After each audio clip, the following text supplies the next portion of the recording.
Joining me now from Singapore is Victor Teo. He is a political scientist associated with the University of Cambridge. Thank you so much, sir, for joining us on the program.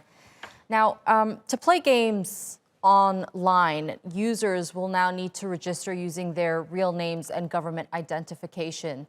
Do you think the Chinese government is simply trying to change how young users spend their time, or do they have other motives here?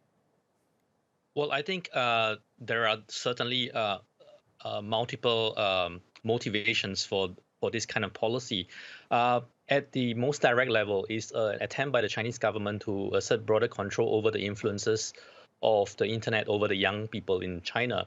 The most direct thing that they want to do is to tackle the undesirable effects of video gaming on children. As we all know, this has gone on for over the last 20 years.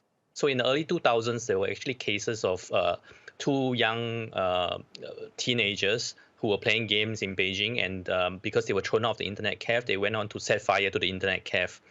So the government actually blames online gaming for this, and from 2007 onwards, the government actually passed a law to aim to protect minors under 18 on online influences.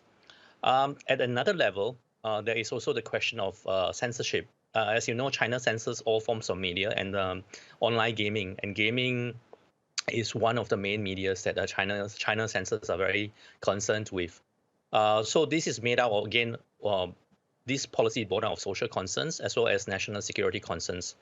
But at another level, I think parents are pretty happy about this because, once the government say no, the parents don't have to do the hard thing of saying no to the children. Hmm. So but at a broader level, a society level, I think the government is also concerned about how video games might accentuate class differences. Right. So the government is actually aiming to tackle or moderate if you like, the undesirable consequences of capitalistic activities Hmm. in China, because children do actually have to spend money playing these games. Hmm.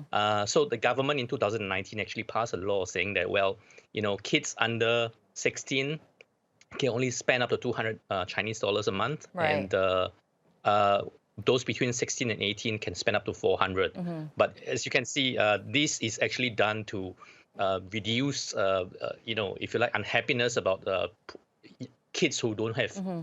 monetary access to play these games.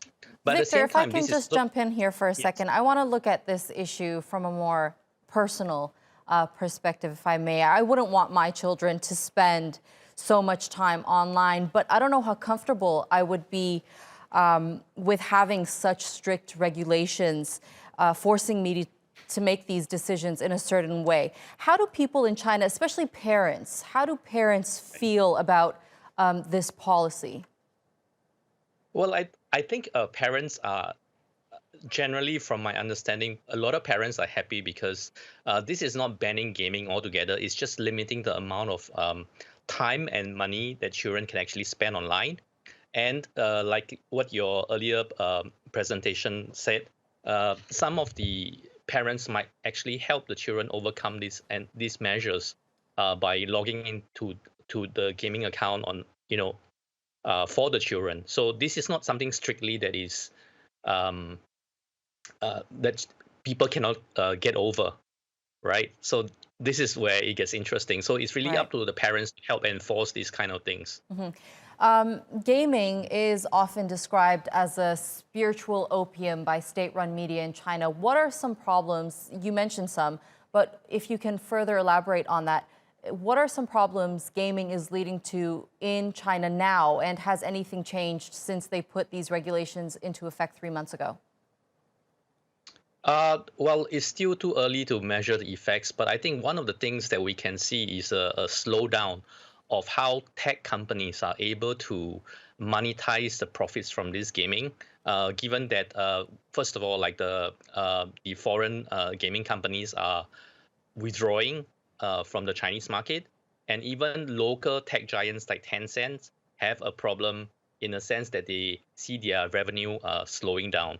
One of the things that became apparent to me when I was looking at this is the amount of money that the video gaming industry is worth. In 2010, it was about 33 billion US dollars, and today, 10 years later, it's about 280 279, 280 billion US dollars. That's a nine-fold increase over a period of 10 years. And you can imagine the concern that the government has over this industry. So there is also concerns about how the gaming industry can facilitate money laundering, but this is a different question of how Right, children are able definitely. to transfer credits, to and fro, between accounts. So these are I think, two of the more important issues that the government is concerned with Okay. beyond the question of children spending time online. All right, Victor Teo, thank you so much for joining us on the NewsHour. It's always a pleasure having you.